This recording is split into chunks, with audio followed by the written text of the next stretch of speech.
A do ishe gatshëm të paguaje dhe sa? Nëse klienti nuk është i gatshëm të paguajë, nuk ekziston problem për ty. Ekziston një problem, po është problemi i klientit, nuk është problemi yt. Përgjithsisht, udhëzimet e para janë që të bëj validim. Më tregove sukseset. Po a ke bën një investim nga gabum? Edhe çka ke mësuar për tyre? Kam bërë investime të gabuara, qoftë në investime asete, qoftë edhe pjesë ekonomike, por ajo që kam mësuar është kur mos hamendëso. Frymëzohen nga historitë e shqiptarëve që po lënë gjurmë në botë. Success Made in Albania sjell në dritë vizionare dhe sipërmarrësi që bën diferencën. Bëhu ti historia rrallës. Po kërkon investimin tënd të radhës? Extra Real Estate të sjell prona ekskluzive nga Dubai drejt Evropës, të sigurta, të besueshme dhe të përshtatshme për ty. Extra Real Estate, investo me mend, jeto me stil. Do të ndërtosh brandin tënd personal dhe të shpërthesh në rrjetet sociale? Radio Marketing është makineria krijuese pas videove më virale në Shqipëri. Strategji, xhirim, montazh. Radio Marketing i bën të gjitha. Zëri yt ka vlerë. Radio Marketing e bën të dëgjohet më gjerë. Mirë se vinin podcastin e suksesit. Sot kam një person të veçantë, Shefqet Abdullau, Angel Investor. Mirë se erdhe. Mirë se u gjeta. Faleminderit që erdhe, është kënaqësi të kem këtu. Patjetër. Tash si një shqiptar tipik, çfarë është Angel Investor? Një investitor angel, po ta përkthejmë kështu me Google Translate. Një investitor angel është një investitor që investon përgjithsisht në hapat e para, në fazat e para të një startupi. Dhe në tërësi diferenca midis një angel investor dhe VC investors dhe të tjerëve më radhë është që e para angel investor investon në fondet e veta dhe VC funds investojnë fondet e investitorëve që kanë investuar në fondet në firmat e tyre që quhen LP investors, limited partners.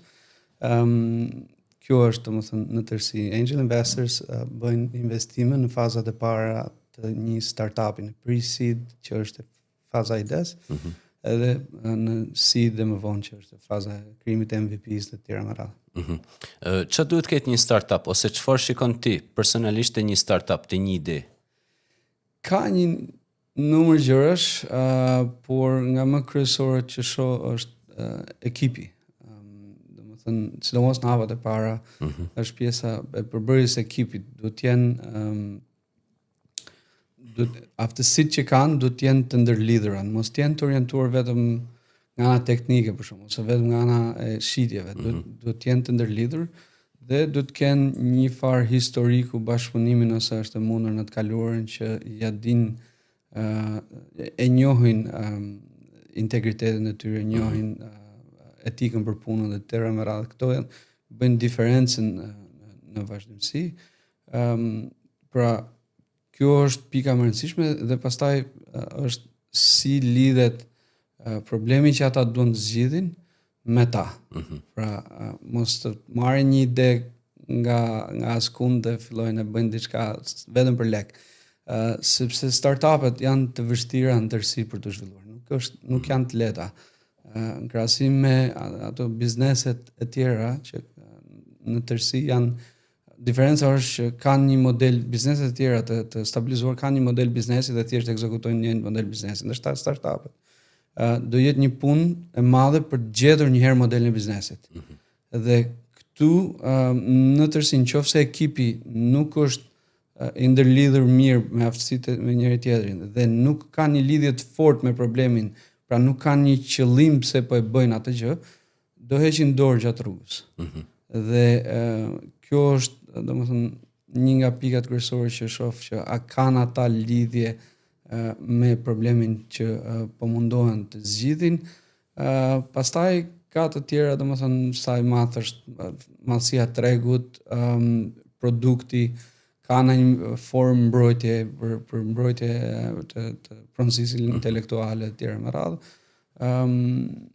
Por në fazat e para, sidomos është ekipi.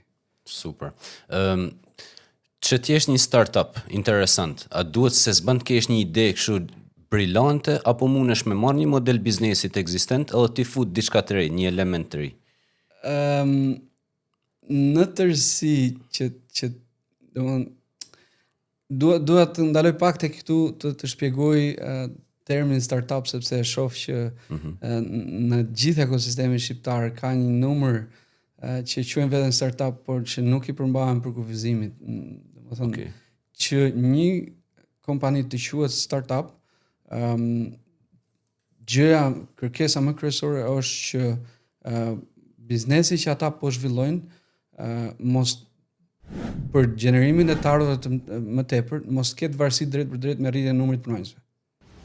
Pra që rritja eksponenciale mos jetë varur duke shtuar numrin e punonjësve. Pra do të jetë një formë produktimi i shërbimit apo çfarë do lloji apo produkt teknik që do zhvillojnë. Pra kjo është pjesa më e rëndësishme. Pastaj që domethënë këtu duhet fokusohen. A do jenë startup apo do jenë një biznes që quhet biznes lifestyle në tërësi, biznes që thjesht një kafene apo ku di unë, kam parë lloj-lloj në ekosistem që i quhen startup, por nuk i përmbahen për kufizimin e startupit. Pra, duhet fokusi duhet të jetë tek ato biznese që të lejojnë që të kesh rritje eksponenciale nëpërmjet shërbimit apo produktit teknik që domethënë asaj që ke produktuar.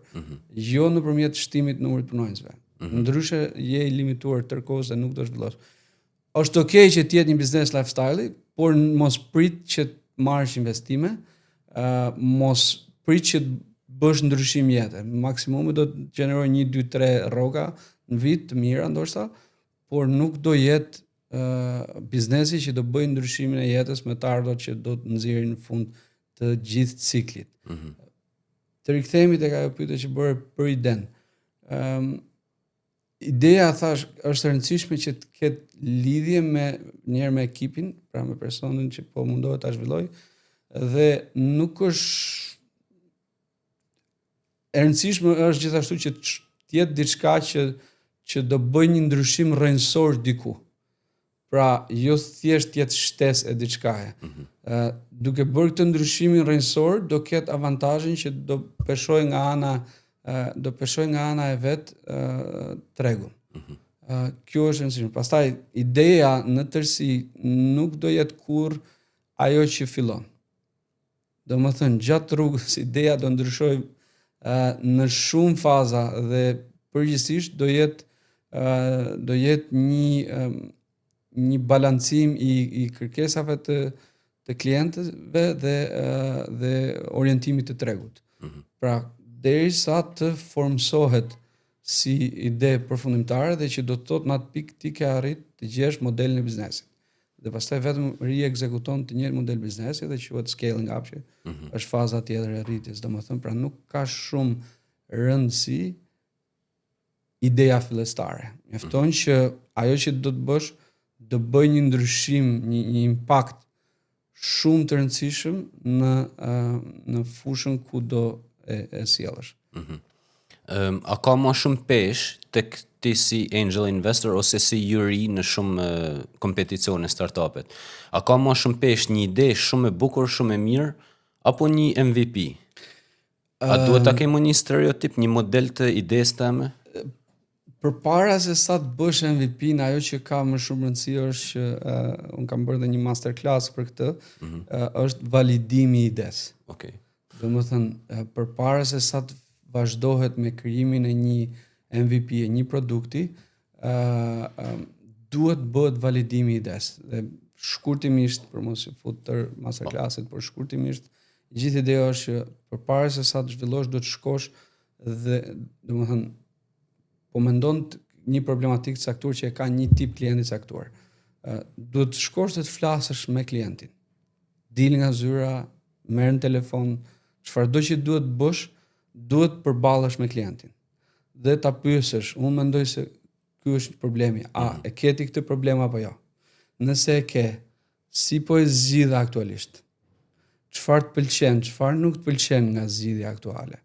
Që të kuptosh si do pozicionohesh. Pastaj do pyesësh cila do ishte zgjidhja ideale për ty. Këtu do kuptosh se si duhet të jetë MVP, se s'mund ta ndërtosh dhe s'duhet ta ndërtosh MVP-n sipas mendjes tënde. Okay. Pastaj pyetja më e fundit dhe më e rëndësishme është, nëse unë arrit të ndërtoj këtë produkt ideal për ty, a do ishe gatshëm të paguaje dhe sa? Nëse klienti nuk është i gatshëm të paguajë, nuk ekziston problem për ty.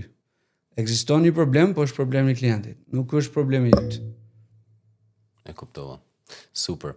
Shef Qet, përveç unë të prezentova si angel investor, po e di që bën edhe si më thon, aktivitete tjera ose gjëra tjera. Cilat janë disa nga gjanat me cilat angazhohesh? Po, përveç angel investor, jam advisor, jam mentor për founders, jam panelist, juri në eventet ndryshme, keynote speaker, folës domethënë kryesor në disa evente dhe board observer në disa kompani. Cila është e preferuar jote? Angel investing, sepse aty lidhen gjitha. Aty është dora e parë që ja founderit për ta ngritur sipër. A mon me në startupin e parë që ke investu?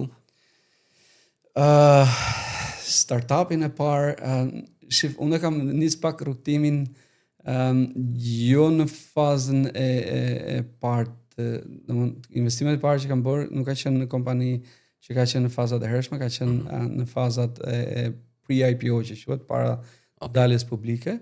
Kështu që nuk ka qenë tamam startup i parë, por një kompani që do e veçoja që kam investuar në fazën angel investing, po e mbaj mend është një kompani në Mbretërinë e Bashkuar që ofron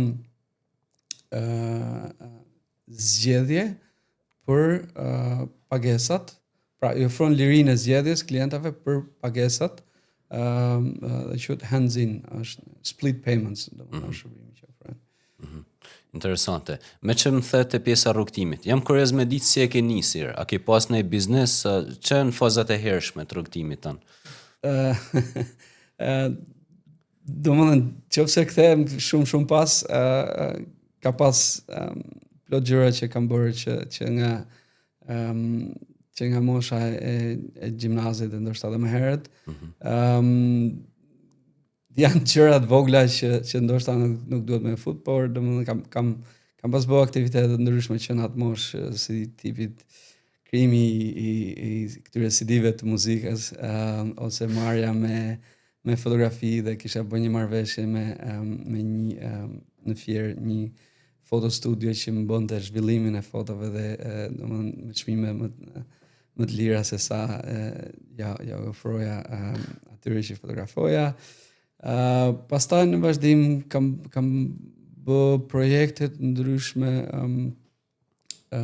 website, kam qenë bashkëthemelues në disa website, dhe rrugtimi pastaj domethënë me shkollën e lartë në vazhdim kam mbaruar për shkenca kompjuterike, dhe kam bë për rreth 13 vjet inxhinier software, dhe pastaj themelues në disa projekte dhe kompani gjithashtu. Përgjithsisht kam qenë jo përgjithsisht, po klientët e mi si inxhinier software kanë qenë nga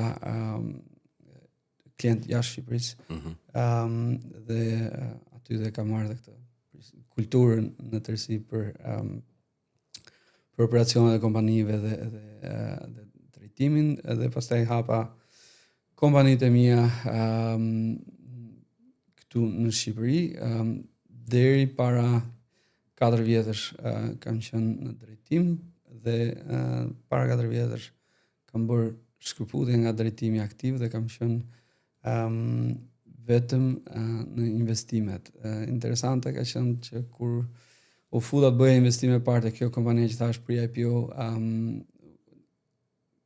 platforma ku bëra investimin kishte një grup investitorësh ku u bëra dhe unë pjesë, pra, dhe për fat të mirë, njëri nga këta investitorët u bë mentori im, dhe kjo ka qenë dhe ajo që më ka dhënë atë shtysën më të madhe që nga fillesa në këtë gjë që jam duke bërë tani. Ai kishte rreth 30 vjet që bënte këtë gjë, investime në tregjet private, dhe më ka mësuar domethënë gjithë gropat ku të ruam, se s'po vjen fjala tani, pitfalls domethënë, dhe dhe gjitha triqet që përdoren në këtë industri, çfarë të kesh kujdes dhe çfarë të shohësh në tërësi kur bën ato që quhet due diligence, pra kontrolli i gjithë dokumentacionit dhe gjithë prapaskenës së një kompanie. Dhe kjo ka qenë ajo që më ka dhënë shtysën derisa domethënë u bën rreth 4 vjet që bëj këtë gjë. Kam mbyllur 16 investime dhe kam 2 exits dhe një tjetër që pres të mbyllet së shpejti. Super, suksese. Faleminderit. Më përmendë mentorshipin. Unë e kam shumë të shenjtë, më thënë drejtën. Edhe ti je mentor për shumë startupe. Cilat janë ato mësimet e para që jep?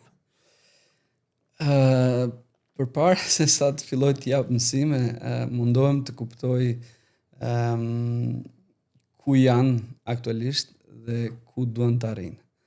Domethënë, sepse është e lehtë që unë mund të imponoj mendimet e mia, por mendimet e mentorit mund të thuhet po, por kur i shef më vonë rrallë zbatohen.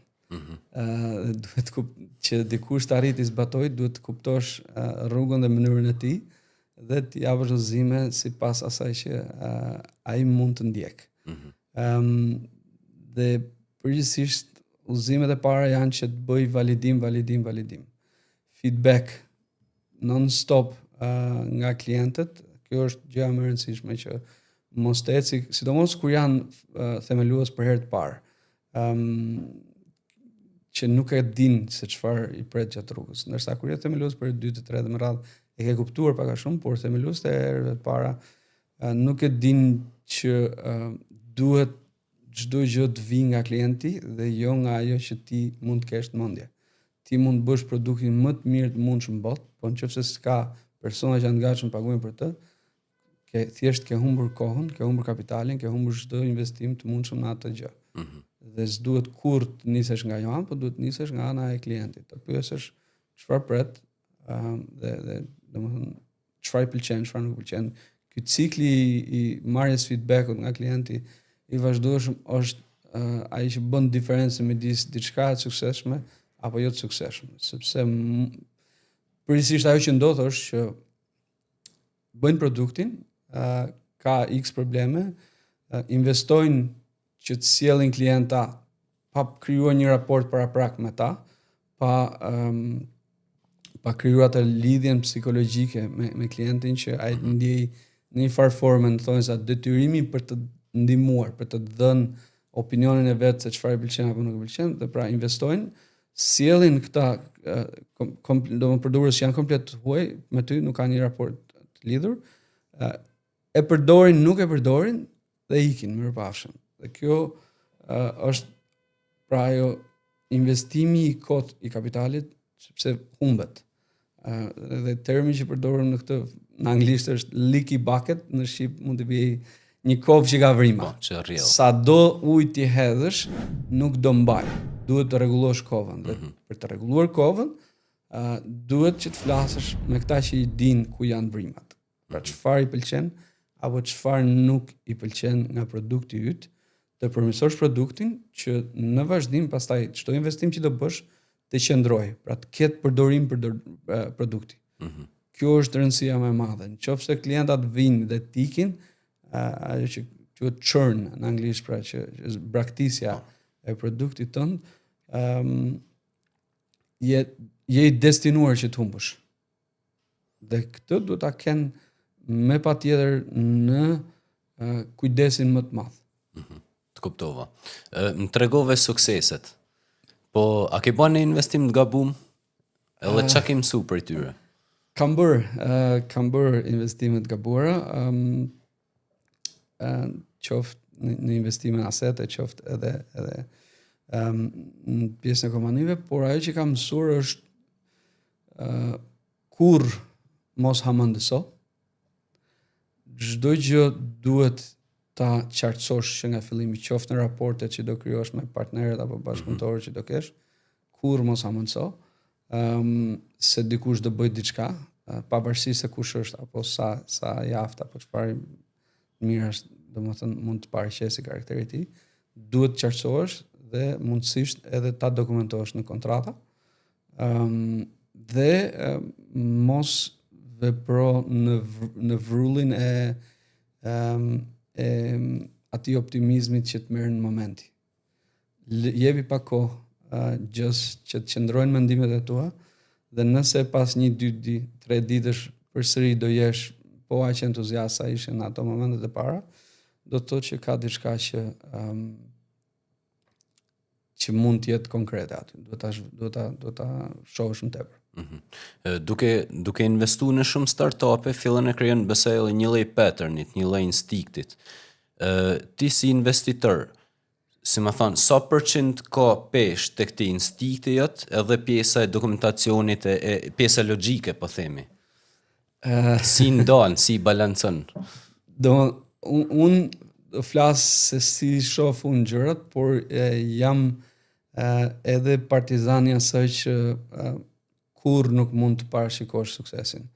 Domethënë mund të marrësh vendime të kalkuluara, rrisje të kalkuluara, por kur nuk mund ta parashikosh. Dhe në këtë pikë ajo pjesa e instiktit, ajo pjesa që e lidhjes që mund të krijoj me ekipin, sidomos në hapat e para që nuk kanë akoma prova nga traction, pra nga aktiviteti që kanë në të ardhurat apo çfarë do, ka një peshë shumë të rëndësishme.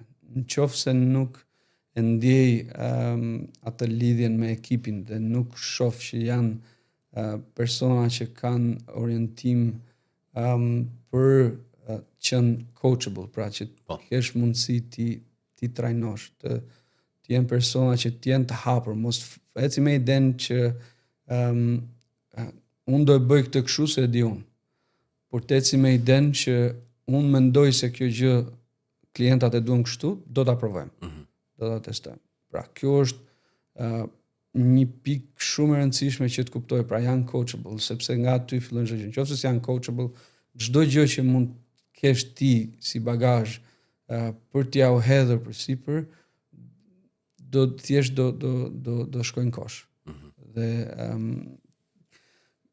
kjo pastaj thash varet nga faza. Domethënë në fazat e para normalisht është kjo pjesa e ndjesisë më tepër se sa e pjesës së logjikës të dokumentuar, por fazat e vonshme pastaj duhet të tregojnë që kanë një ecuri, sepse nëse nuk kanë ecuri, pra nuk kanë të ardhurat, nuk po ecin produkti, do të thotë që ka një problematik diku. Dhe ku është problematika duhet gjetur, është ekipi, është produkti gabuar, është tregu që po i thotë që nuk e dua këtë që ti ke prodhuar, pra nuk është për mua, dhe sepse nuk ke bërë validimi fillestar, por ka shumë rëndësi pjesa e vibe-it, e lidhjes që ke me gjithë gjën. Qoftë edhe me idenë, sepse ka dhe ide të caktuara që ndoshta nuk kanë sens financiar për të investuar, por mund të kenë një ndikim të caktuar në tërësi, dhe unë ndonjëherë shoh dhe këto që edhe nëse s'do arrit ta fitoj një shumë të madhe, nëse ky biznes do eci dhe do bëj atë që thotë se do bëj, ndikimi që do ketë në botë do jetë aq drastik dhe aq i rëndësishëm sa jam i gatshëm edhe të humb atë investimin. Me zhvillimin e AI, a mendon se mund të kemi një unicorn, një startup unicorn që përbëhet nga vetëm një person? Nuk jam i sigurt nëse ka ndodhur tashmë, por nuk e besoj që do arrijë kjo pikë. Të paktën ashtu si janë për momentin venture capital, sepse që të arrijë unicornin nuk ja del dot vetëm angel investment. Duhet me patjetër që të marrë investime nga venture capital. Dhe firma, kjo është një nga diferencat gjithashtu që venture capital, krahasuar me angel investors, ka diferencë në pikën që investitori investon paratë vetë dhe nuk është se jep kujt shumë llogari. Ndërsa venture capital funds i japin llogari atyre që thash janë LPs, janë investitorët. Dhe ka një princip shumë të rëndësishëm në common law që të paktën në shtetet ku investojnë në Mbretërinë e Bashkuar dhe në Shtetet e Bashkuara, që quhet fiduciary duty. Pra kanë një detyrë ligjore ndaj palëve që i kanë dhënë besimin. Dhe në këtë rast janë këta investitorët në fondin e tyre. Nuk mund marrin dot vendime pa qenë vendime të logjikuara dhe të bazuara diku që një person me atë sensin e zakonshëm, common sense, do thoshte që po kjo ja vlen për investim. Nuk mund shkosh me pa kokçarje të hedhësh kapitalin. Dhe nëse e shef nga kjo anë, vetëm gjë që do shohë ai kur është një person. Rreziku në këtë rast është që çdo lloj gjëje që mund të ndodhi këtij personi, biznesi është i humbur. Kështu që nuk mund ta bazosh te një person. Ka një rrugë që ndoshta mund ndodhi, dhe kjo rruga mund të jetë që produkti që mund të gjenerojë ky personi dhe orkestrimi që mund të bëjnë nëpërmjet AI-t të gjenerojë të ardhurë aq të mëdha saqë automatikisht mund të shkojnë në vlerësimin e unicorn. Në tërësi do ishte nëse gjeneron për shembull arrin te pika 100 milion të ardhurë në vit ose diçka e tillë. Përsëri po flas për tregjet ku investoj, domethënë kjo është tërësia që nëse arrin të ardhurat vjetore të 100 milionësh, automatikisht ke hyrë në klubin e unicornëve. Domethënë është ai faktori 10 fishues i vlerësimit, domethënë. Kjo është rruga që mund të arrihet në këtë lloj forme, nëse do arrin gjenerojnë të ardhur, por jo nga mbështetja nga fondet e investimit. Si themeluesi vetëm, nuk e besoj. Të kuptova. A ke një moto ose një slogan që you go by, si më thonë?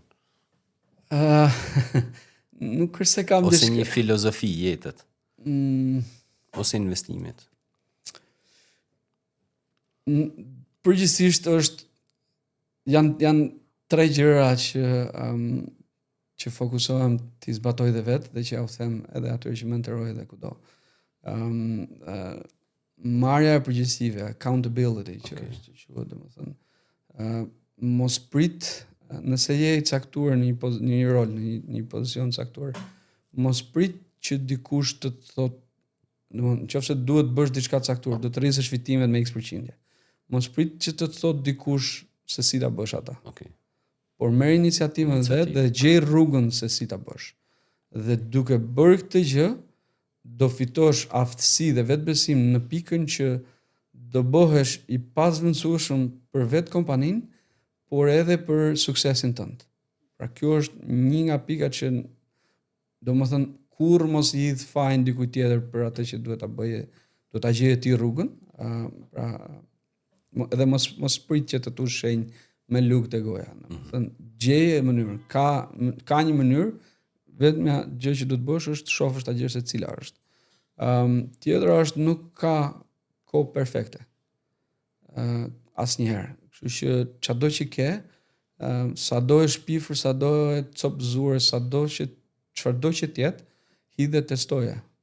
Mos prit që të bësh gjën më perfekt me të mundshme dhe pastaj kur e tha të në treg, mund zgënjesh.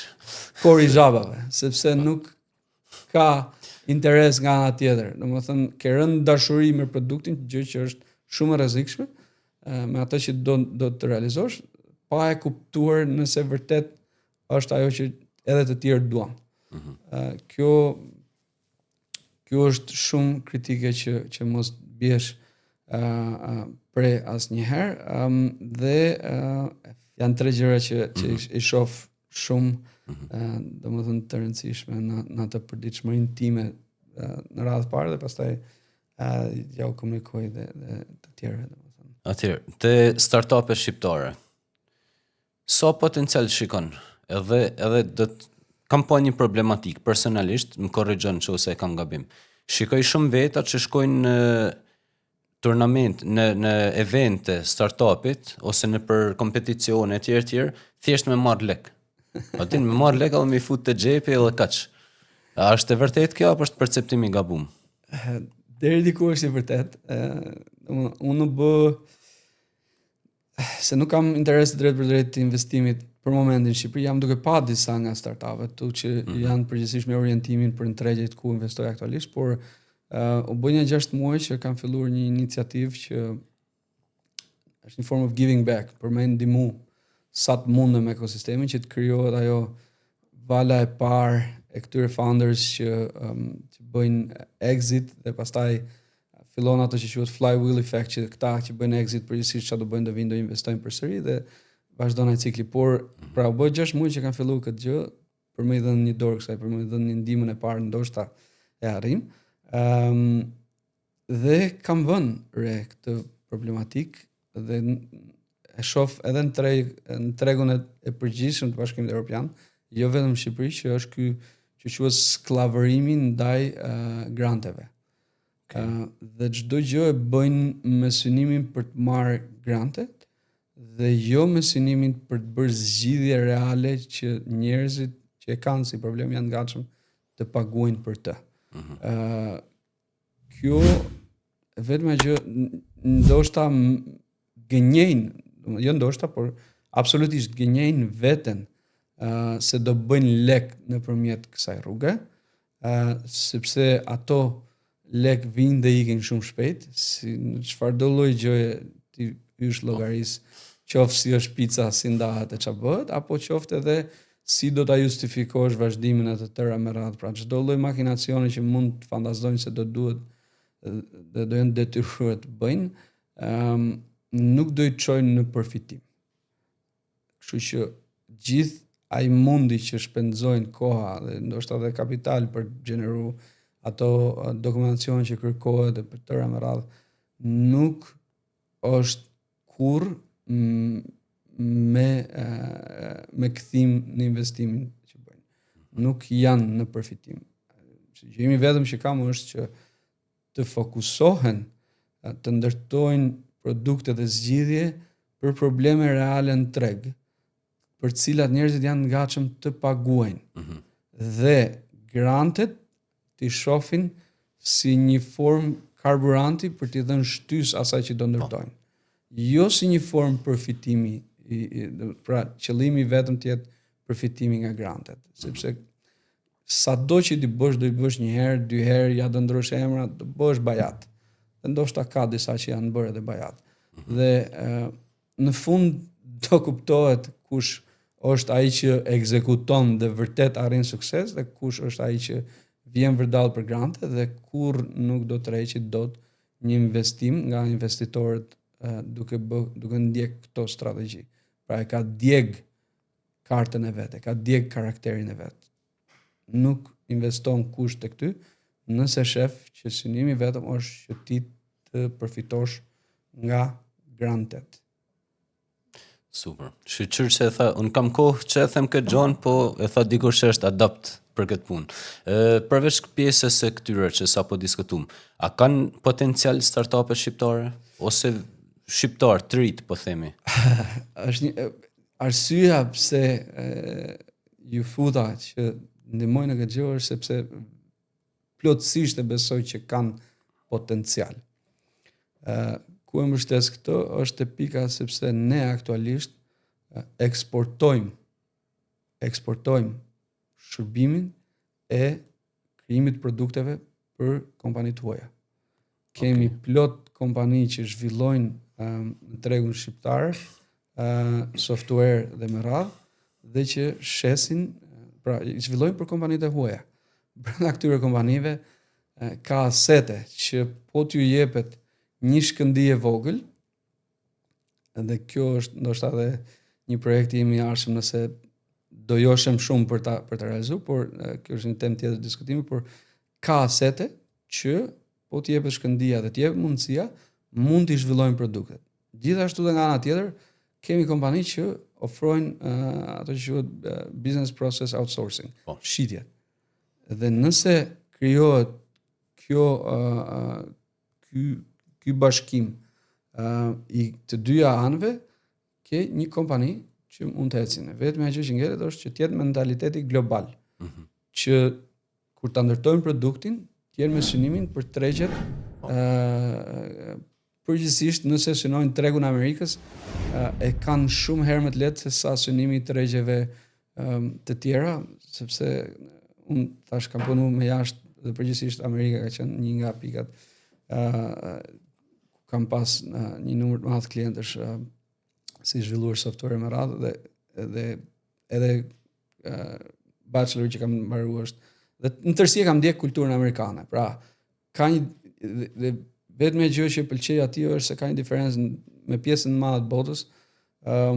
Tregu amerikan, gjën e parë që domethënë përgjigjen default, përgjigjen të parë e ka po. Në krahasim me tregjet e tjera, me Europën që e kanë jo dhe pastaj duhet ja justifikosh. Pra, kur shkon ti shesësh një blerësi në Amerikë, të japin besimin by default.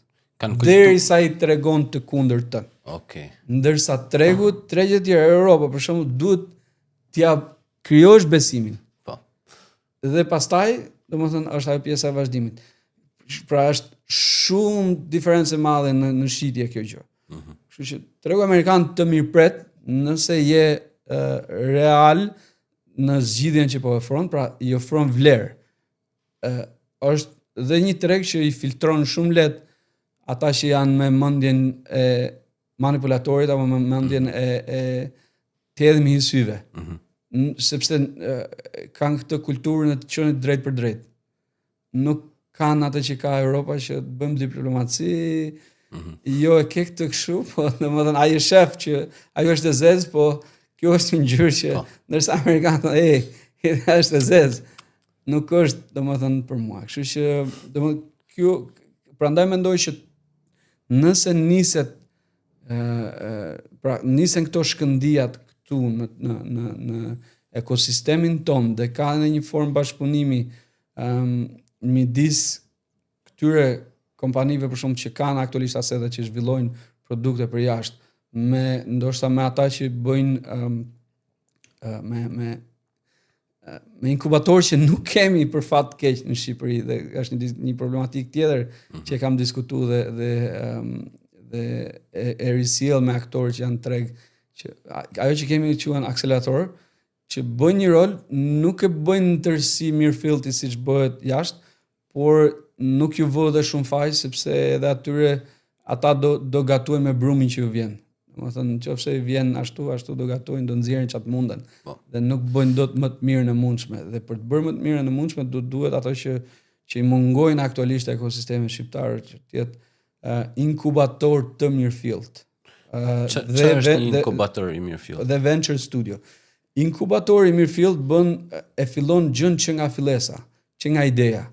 Bëhet validimi dhe tjera hapat me radhë. Nuk e lë që futet dikush që ka një ide për të hapur, ku diun, kafenea apo çfarëdo gjë tjetër që nuk i përputhet termi startup, të investoj kohë dhe kapital. Ja thot qartë që nga fillimi që mos i fut kësaj rrugës sepse vështirë të përthithësh investime, sepse nuk i përmbahesh për kufizimit. Që aty filtrohen humbja e këtyre gjërave. Se çfarë ndodh tani është që personat kanë zhvilluar deri diku këto që i quhen startupet e veta dhe shkojnë te akselerator, çfarë i bëj akseleratori, ti thotë që këto gjë që ke ti nuk vlen dhe mirëpafshim.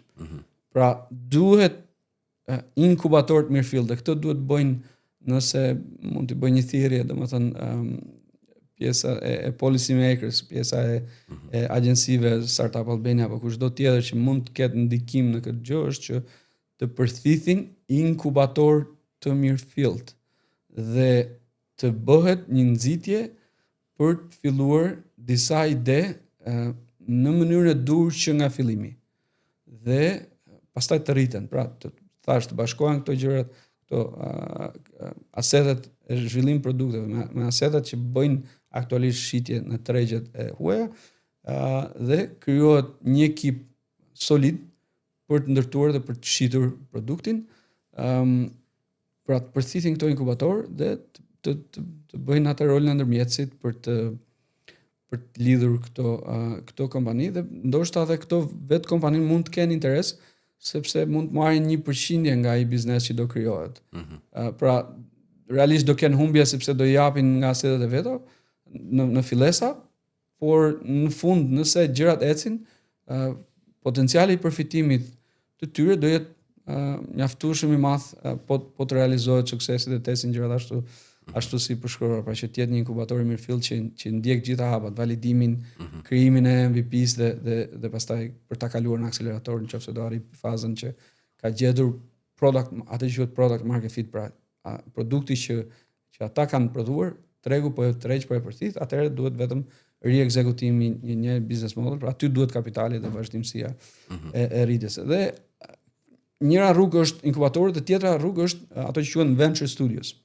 Okay. Që nuk ka aktualisht në Shqipëri, dhe modeli venture studios është i tillë që ka dikush një ide dhe nuk e zhvillon dot i vetëm. Pra mund të jetë i mirë në anë teknike, por nuk di si të shesi, apo mund të jetë i mirë në shitje, por nuk di si të zhvilloj produktin, e çfarë do. Venture studio ka anët e tjera, pra ky që ka iden shkon te venture studio dhe venture studio bëhet bashkëthemelues. Dhe e suporton me gjithë hallkat e tjera. Nëse është i mirë në produkt vetë themeluesi, do jo e suportoj me shitjen.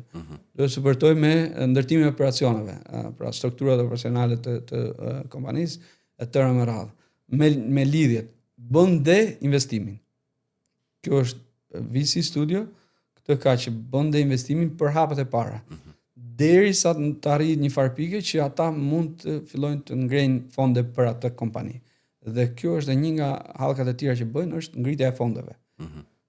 Kjo është një rrugë shumë e lehtë për founderin, sepse kush është i mirë produkte, thash, ka vështirësi për bëshitje, ka vështirësi për ngritje fondet, nuk e ka shumë iden, dhe e ndihmon që të katalizohet shumë shpejt për të shkuar diku. Por edhe kjo duhet bëhet një punë që të përthithen ose të ngrihen nga brenda nga këtu venture studios. Do të ketë ndoshta një bashkëpunim i kudo që merret aktualisht si investitor apo si aktor të tjerë që kanë një ndikim treg, që të ndërtohet një venture studio dhe të filloj procesi nga aty domosdoshmë. Kjo është një pikë e rëndësishme që në një mbledhje që bëhet së shpejti, domosdoshmë janë disa pika, por që një nga pikat që do ngrej është që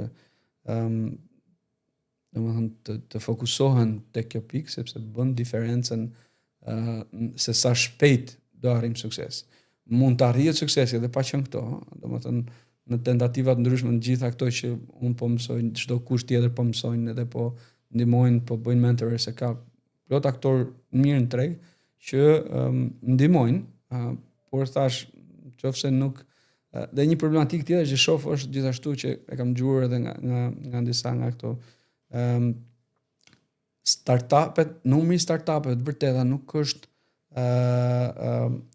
është ai që shifet në prevente. Okay. Ka një numër startupesh që janë prapasken që nuk dalin në prevente të tëra më radhë në përthithjen e fondeve. Dhe thirrja vetëm që dhe këtë kam bërë për shembull në takimet që mbaj, se mbaj vazhdimisht ju ofroj, unë bëj diku tek 7-8 takime në ditë me founders, domethënë pothuajse çdo ditë.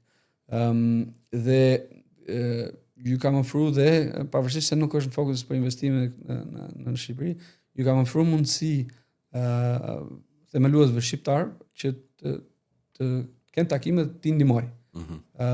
Dhe shoh që ka një numër startup që nga këta që nuk dalin në prevente në prapasken, nuk shfaqen. Ka dhe të tjerë, më kanë thënë që ka dhe kompani të tjera që janë duke u ndërtuar, por nuk dalin. Dhe ajo vetmja këshill që kam është që ky është një gabim që jeni duke bërë.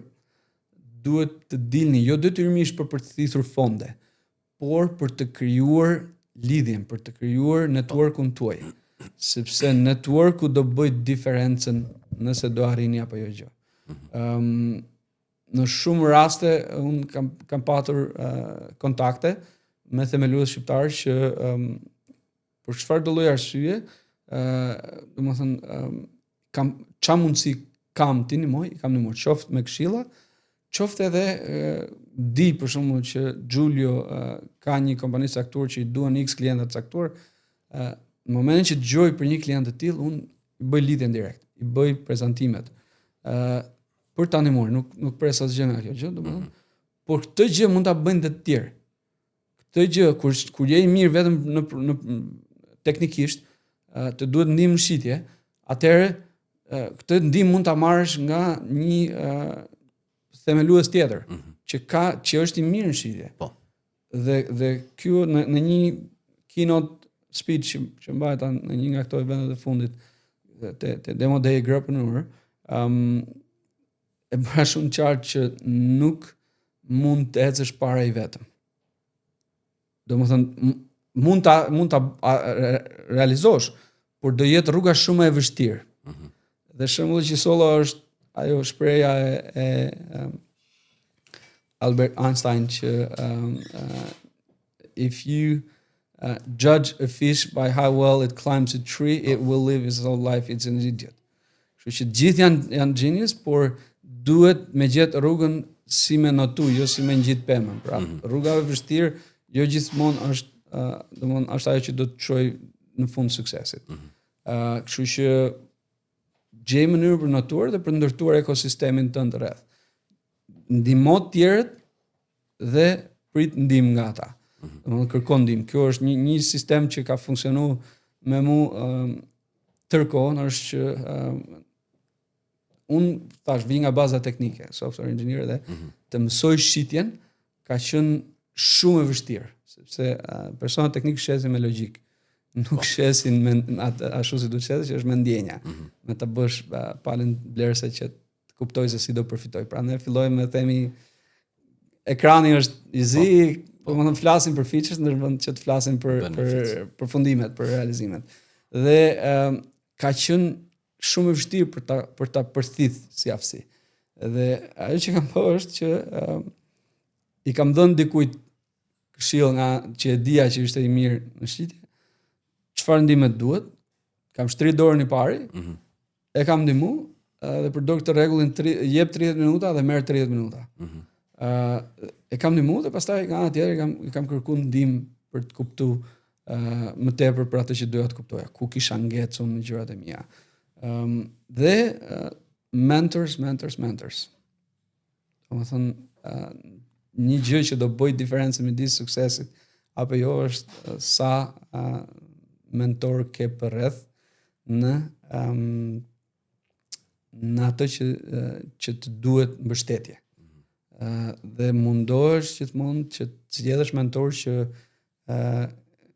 e kanë bërë atë që për cilën po të flasin. Se mund të kesh edhe mentor të tillë që vinë nga profesorati, nga pa dashur ti shaj, Patjetër. Por është një diferencë shumë e madhe midis të dhënit të këshillave të përgjithshme nga librat, nga çfarëdo, dhe këshillave që I ke vujt mbi shpinë duke bërë atë gjë. Domethënë ka një diferencë shumë e madhe dhe sugjerimi është që të fokusohesh për pikat ku ke mangësi, ti kesh mentor, persona që e kanë vujt mbi shpatlla atë gjë që po të thonë. Dhe kjo është gjithashtu një test që domethënë duhet me pat vazhdueshëm që kanë bërë apo jo atë gjë. Shumë interesante. Do kthehemi pak te ana jote personale. Ndollesh para pasqyrës. Edhe shikon veten tënde para 20 viteve. Edhe ai po të shikon ty. Çfarë mendon se do të thoshte ai ty? Shikon sot shef qeti I arritur, me të ndihmu njerëz, të bëjë investime etj. Çfarë mendon se do të thoshte? Interesante. Besoj se do thoshte ke arrit një pjesë të mirë gjërave që ke dash të arrisësh, por ka akoma gjëra. Domethënë është një, besoj është për gjithë ky, është një cikël. Jam absolutisht falënderues për çdo gjë dhe domethënë ku jam. Në momentin që mendon dhe ndihesh se nuk kam më gjëra, atëherë you're dead. Ke hequr dorë nga vazhdimësia e jetës. Kështu që në tërësi mendoj që synimi duhet të jetë që duhet të jesh falendërues patjetër. Kudo që je, e thash, që njeriu duhet pranoj për gjërat që ka dhe nuk ka, sepse çdo gjë që ka dhe nuk ka është për shkak të veprimeve dhe mosveprimeve të veta dhe askujt tjetër. Mundohesh të japësh faj kujdo, po çdo gjë varet nga ato që bën dhe nuk bën. Kështu që jam plotësisht falendërues, por ka gjëra që për shembull një nga synimet që e thash të bëjmë këtë hallkën e parë të flywheel effect, këtu që nxjerrim disa founders të bëjnë exits, e kam një synim personal këtë gjë. Super. Edhe shpresoj ta arri, edhe nëse s'do bëj dikush hapat për atë që shpjegova më herët për inkubatorë apo VC studio, ndoshta në një moment do më duhet ta bëj vetë. Sepse bëj mirë bëj vetë. Shpresoj ta bëj dikush tjetër sepse do jemi fokusuar të bëj atë që domethënë sepse normalisht kjo do më heqi vëmendje nga marrja aktive me investimet e tjera, se do angazhim nuk është diçka që bëhet lehtësisht, nuk është fjalë goje, por nëse s'do e bëj dikush. Bëj një pyetje kështu teknike. Për shembull, se unë kam menduar diçka tillë, por nuk e dija ç'e quaj, venture VC studio. Unë kam menduar në mënyrë tillë që me kompaninë time me ofru shërbimin që ofroj unë, edhe networkën. Këto dy gjëra kam unë në dorë, si më thon. A mund të hapja një VC studio apo duhen edhe shumë si më thon komponent të tjerë? Duhet, se më përmend kapitalin për shembull. Po, duhet kapitali, duhet zhvillimi teknik. Okay. Domethënë, duhet shitja. Këto janë fillesa, domethënë, këto janë fillesa, pastaj duke u rrit kompania, të duhet dikush që merr vesh nga ndërtimi i operacioneve. Okay. Struktura që do ndërtosh brenda, domethënë, gjitha sistemet si do organizosh që të bëhet scalable, se nuk bëhen scalable pa patur sisteme, pa patur SOPs, pa patur gjitha me radhë. Dhe pastaj pjesa e ngritjeve të fondeve është, domethënë, ai që do ketë VC studio është mirë që të ketë njohuri dhe të di ta bëj këtë gjë, po edhe nëse s'di ta bëj, ka mundësi për të përthithur persona që mund të kenë njohuri dhe dinë të bëjnë këtë. Por networku në tërësi është çelësi gjithë kësaj. Domethënë mund ta ndërtosh VC studio, po pa patur networkun për çdo lloj gjë që do të duhet. Dhe më e rëndësishme, dy gjëra më rëndësishme janë shitjet, pra të kesh një network që mund të çojë te klientat që synohen dhe investitorët, pra të kesh një lidhje që të çojnë te investitorët që mund të kenë interes tek produktet, tek kompania që po ndërton. Tash do të pyes, jo si investor shefi, po si shef qeti. Mas gjithë këtyre gjanave që ke bë, çfarë është suksesi për ty? Të kesh fituar lirin për të ndaluar bërë gjërave në çdo moment që ti zgjedh, por të vazhdosh të bësh gjëra vetëm se ti zgjedh. Dhe kjo mendoj, sepse të energjizojnë ato gjëra që je duke bërë. Kjo mendoj se është për mua të paktën suksesi që çdo gjë që bën nga dëshira, të kesh mundësinë që ta bësh nga dëshira. Mendoj se është pjesa e rritjes së suksesit. Super. Po leku, ç'është është për ty? Leku është liri. Dhe ata që nuk e arrin ta konceptojnë duhet që ta rimendojnë. Është një test shumë i thjeshtë që ta kuptosh e ke lirin apo jo. Do me ble diçka, nuk e ble dot. Do me shku diku, nëse s'ke lekun, nuk shkon dot. Kështu që në një farë forme je brenda një burgu. Dhe nëse nuk jep forcat dhe dedikimin për të dalë nga ky kafaz i burgosjes, do jesh deri në atë rrethin që ke mundësi të arrish. Dhe kështu që duhet me pa tjetër nga ky kënd që të dish dhe pastaj dhe si ta bësh dhe si ta shpenzosh. Sepse koncepti i lekut në vetvete është ruajtje vlere. Okay. Që do të thotë një monedhe, një le të themi 100 eurosh. Nuk ka të njëjtën vlerë për mua dhe për ty. Për persona të ndryshëm, ky 100 eurosh ka vlerë të ndryshme. Po. Dhe sa vlerë ka varet nga sa kohë i është dash dikujt për ta gjeneruar atë. Dikujt për të gjeneruar 100 euro mund t'i duhen një javë kohë. Dikujt tjetër mund t'i duhen një sekond. Po. Dhe sa vlerë ka për ty është një javë apo për këdo, ndërsa për mua apo për këdo tjetër është një sekond. Kështu që kur shpenzon ato 100 euro ti po paguan me një javë kohë nga të jetës, unë po paguaj me një sekond jetës. Dhe kur e kupton këtë koncept, ke një ndryshim rrënjësor se si e percepton lekun. Por një filozofi që nuk dal kur është sa do lirit të blesh domethënë nga ajo vlera e akumuluar, nga vlera e rezervuar, kur nuk duhet ta krahasosh me jetën e personit dhe sidomos me familjen. Si e ke gjetë balancën mes profesionit ose anës profesionale dhe anës personale?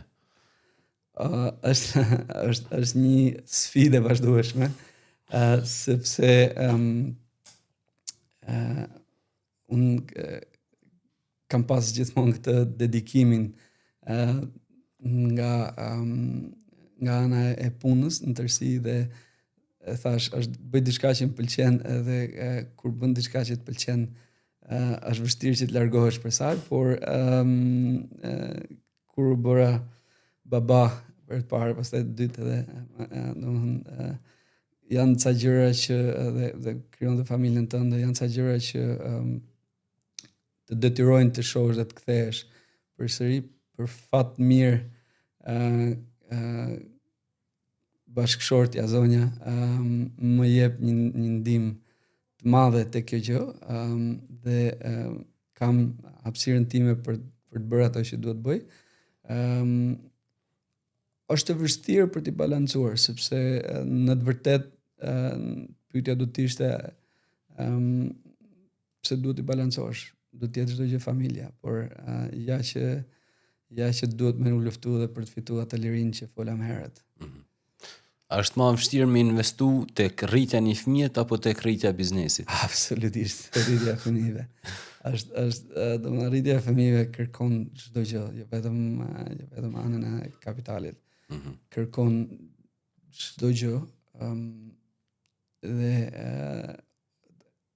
unë për fat keq më duhet ta pranoj që nuk e kam pasur dhe jam në mundime sipër për ta përfiktu këtë dedikimin edhe më tepër ndaj fëmijëve, por është shumë e vështirë për ta bërë. Kush është prind vetëm e kupton.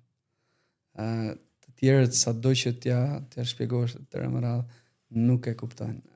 Vojtjet e mëdha dhe sakrificat, janë sakrifica pafundme që duhen nga dyja palët, por sidomos nënës që i bie pesha më e madhe. Mundohemi sa të duam ne papallarët që të themi që na bie pesha, po në të vërtet peshën më të madhe e kanë nënat. Janë sakrifica shumë të mëdha dhe nuk krahasohet kurrë me ngritjen e një kompanie. Sado që kanë gjatësi, por për shembull diçka që mund të shofsh është kush ka rrit fëmijën e parë, është pak a shumë edhe si dikush që rrit kompaninë e parë, që për shumë gjëra je overreacting, je dramatizues.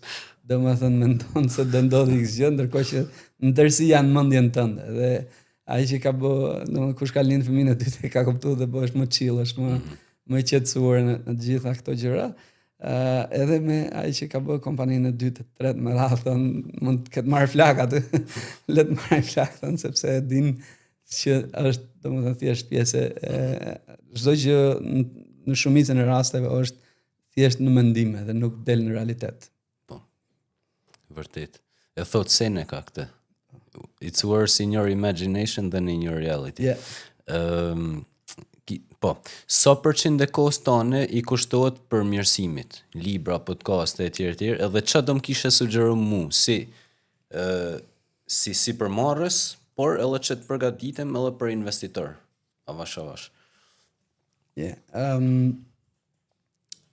Nuk përcaktoj një kohë caktuar, por unë ditë them që jam vazhdimisht, nuk ndaloj kur së përmirësuari në atë gjë që duhet bëj. Dhe kjo është një aftësi që e kam përfituar shoh që nga domethënë edhe si inxhinier programimi, nuk më ka dhënë shkolla, e kam përfituar vetë. Dhe besoj në tërësi këta që merren me zhvillimin e software dhe nga ana teknike i mësojnë vetë gjërat, se është një gjë që nuk ta mëson dot kush, duhet ta mësosh vetë dhe nuk ta fut dot kush në tru, ose do ta bësh ose nuk e bën. Dhe më ka bërë që kur ti futem diçkaje, ti futem deri në themele. Dhe të zgjerohem sa më shumë dhe të shkoj sipër sa më shumë që atë që bëj, di ta bëj sa më mirë të mundem. Perfeksioni nuk ka fund kur, por ama jam në vazhdimsi, podcaste vazhdimisht të gjithë këtyre që merren me investimet, ndërveprime në LinkedIn, çdo gjë vazhdimisht, domethënë libra lexoj përgjithsisht në fazat e para dhe pastaj nëse ka ndonjë rekomandim të caktuar gjatë rrugës, por ka një gjë që edhe te programimi e kam vënë, por edhe këtu ndërsi gjërat po ecin me ritme shumë shpejta. Edhe në programim mund mësosh diçka që nesër del diçka e re dhe kështu me radhë, po edhe këtu ka variacione të vazhdueshme dhe flukse të ndryshme që ndikojnë se si ecin mundësia për të ngritur fonda apo jo, dhe si do eci tregu të gjitha me radhë. Dhe një nga trysnit më të mëdha që po i vjen në momentit është AI, që është fillesat e veta. Inteligjenca artificiale që nuk dihet se si do shkojnë gjërat. Kështu që të mësosh nga librat apo të mësosh nga këto që janë publikime në tepër trendi apo gjërat momentit, këshilla ime e vetme dhe më e fuqishme që s'duhet domethënë ta shmangni me patjetër është që të jeni gjuetar të dështimeve të tjerëve. Domethënë në çdo person që kontaktoni apo këdo që shihni online që flet për dështimet e veta, diku aty ka një mësim. Mos e humbisni, sepse me patjetër do haseni diku në të njëjtën problematik dhe mësimin ose do ta merrni nga ajo që ka bërë dikush tjetër, ose do ta merrni duke bërë vetë. Këto janë gjëra që unë i gjuaj vazhdimisht, që edhe me persona që mund takoj, domethënë i pyes çka ka qenë një vështirësi më e madhe, si e ke kaluar dhe këto më radhë, domethënë sidomos në ato gjëra që nuk kam shumë njohuri. Digjesa, duhet të dëgjoni duke fol, thjesht përsërisni çfarë dini. Duke dëgjuar, do mësoni. Rekomandimi që kam për gjithë domosdoshmë, sidomos për sipërmarrësin, është një libër që për mua ka bërë diferencën midis të qenit drejtuesi që ka turp t'i thot një urdhër punojësit dhe drejtuesi që di të jetë super i prerë për ato që do të flasi. është anglisht është no BS management. Okej. Nuk e di në titra mund të ta jap librin e plot. Vetëm tjetë anglisht, se Po, në shqip s'mund t'i lexoj. Është në anglisht, në anglisht dhe kjo do bëj diferencën, do ta kuptosh. Super. Ky është një libër që ka bërë diferencën për mua në menaxhim. Dhe një libër që ka bërë diferencën në mua nga personale, është The Four Agreements. Four Agreements? Four Agreements. Ky është në shqip, por domethënë e merr në anglisht. Ky libër është shumë libër i shkurtër, shumë i vogël, por do bëj diferencën. Do ta kuptosh, domethënë në gjitha relatat që krijohen, në gjitha ndërveprimet që kemi njerëzit, do kuptosh diferencën që do bëj. Janë 2 rekomandime që i jap pafund pa hezitim fare. Sepse e di për vlerën që përçojnë. Ka plot libra të tjerë që i bin vërdall alla katën dhe gjithë me radhë, por nuk të çojnë atje ku duhet dalësh, por këto janë ato. Pastaj për investitorët, sekreti është krijimi i networkut. Okej. Dhe si të kërkosh fonde, është vetëm duke e bërë. Unë kam bërë një master, ka qenë një live stream që kam shpjeguar gjithë hallkat që kalon rrugtimi për të ngritur fondet. Kam LinkedIn, jam duke pa nëse do mund të realizoj dhe si masterclass në Web Summit në nëntor në Lisbon, por keni në LinkedIn, domethënë shpjegohen gjithë hallkat që kalohet deri tek marrja e investimit. Dhe fillon me gjetjen e investitorëve që investojnë në atë gjë që ti bën, sepse jo detyrimisht pse është investitor do investojnë në atë që bën. Ka investitorë që kanë fokuse të caktuara, nuk investojnë në çdo gjë. Dhe në tërësi kështu do i kesh. Mund të ketë investitorë që investojnë çado që vjen, por në tërësi investitorët kanë fokuset e tyre, ato që quhet investment thesis. Kanë një tezë të vetën që i bazohen asaj. Pra, investojnë në këto faza, nuk investojnë në fazat e tjera, investojnë në këto sektor, nuk investojnë në sektore të tjera me radhë. Pra, kanë parasaktime. Në tërësi vështirë që e publikojnë. Unë personalisht e publikoj se dua të ndihmoj themeluesit mos tumin kohë back and forth, po mund ta kuptosh nëse kanë publikuar portofolin e vet, për shembull, kanë investuar te XX kjo, dhe nëse është diçka që është në sektorin ku ti je, dhe ndoshta në gjeografinë ku je etj me radhë, kjo do të jap një indikacion që është. Pastaj do ndërtosh mesazhin që do ju përçosh, dhe struktura në tërësi është e thjeshtë që rrestat e parë do të jenë gjithmonë se si beson ti që ajo kompania që ti ke bën online lidhet me ato që ata bëjnë. Sepse këtë bëjmë si investitor, kur na vijnë mesazhe, gjën e parë që bëjmë është filtrojmë, a është për ne kjo apo jo. Nëse na ndihmon që në rrestat e parë që thua mendoj se kjo është e përshtatshme për investimin tënd sepse pash që ke investuar në X kompani, apo pash te thesis, te teza jote që investon në X gjëra, ja përshkruan 23, dhe pastaj pasi ke bë atë qartësimin që lidhen gjërat, është një deal për ty. Pastaj do japësh highlights shkurtimisht çfarë je, për shembull B2B, ku diun fintech, X users, X të ardhura, çdo detaj që mund t'i japësh në mënyrë të përmbledhur, dhe pas kësaj pjesa e strukturës është shpjegon problemin, cili është problemi që po zgjidh, si është zgjidhja, dhe në fund traction, pra çka ke arritur deri tani, dhe fund është call to action, domethënë kërkesa për veprimin. Dhe kërkesa për veprimin është një takim për t'i bërë pitch. Kjo është, domethënë, rruga me struktura e mesazhit, pastaj do lihet takimin, nëse ata ju zgjohet mjaftueshëm interes, do lihet takimin.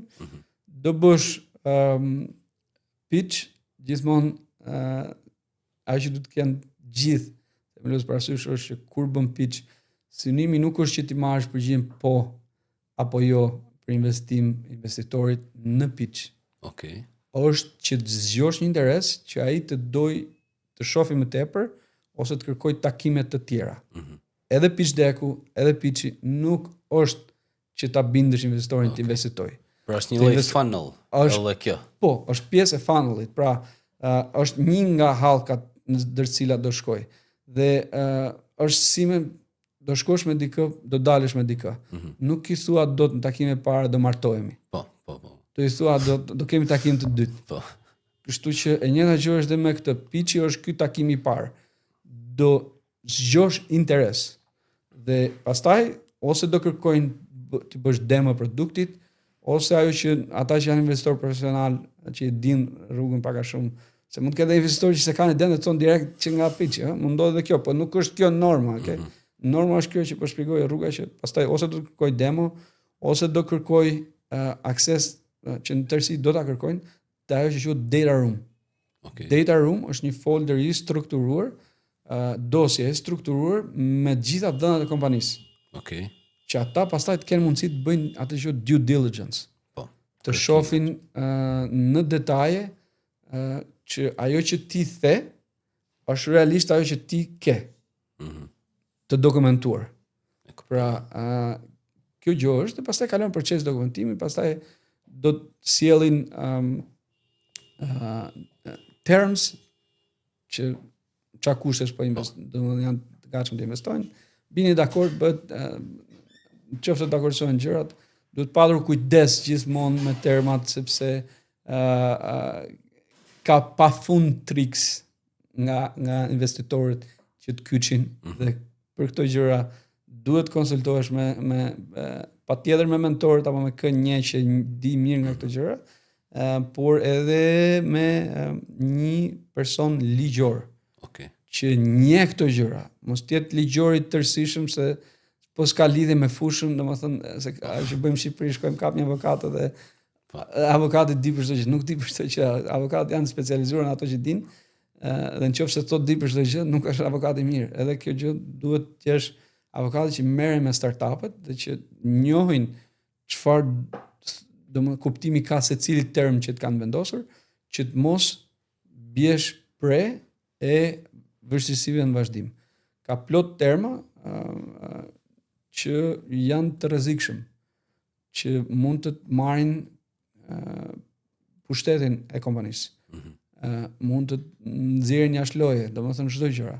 Kështu që duhet me patjetër. Unë kam ndihmuar plot raste për shkakun që ju kanë çu terma që janë shumë që edhe po të arrinin majat më të mëdha, kur çidej kompania, ajo që do arrinte te founderit, te themeluesi do ishte minimale, as sikur të kishte marrë rrogë. Kështu që janë ca terma participating preferred, ratchet, gjitha me radhë që janë shumë të rrezikshëm, që e bëjnë domethënë shumë jo të favorshme këtë deal, që nuk duhet me pranu kurrë. Pastaj domethënë po që okay gjërat me dealin, pranojnë dealit, nis fondet, duhet padur tani për Shqipërinë nuk e di cilat janë kërkesat, por për tregjet ku investoj, duhet padur kujdes që investitori të plotësoj kërkesat ligjore që mund të investojnë tregjet private. Jo të gjithë mund të investojnë tregjet private. Në Mbretërinë e Bashkuar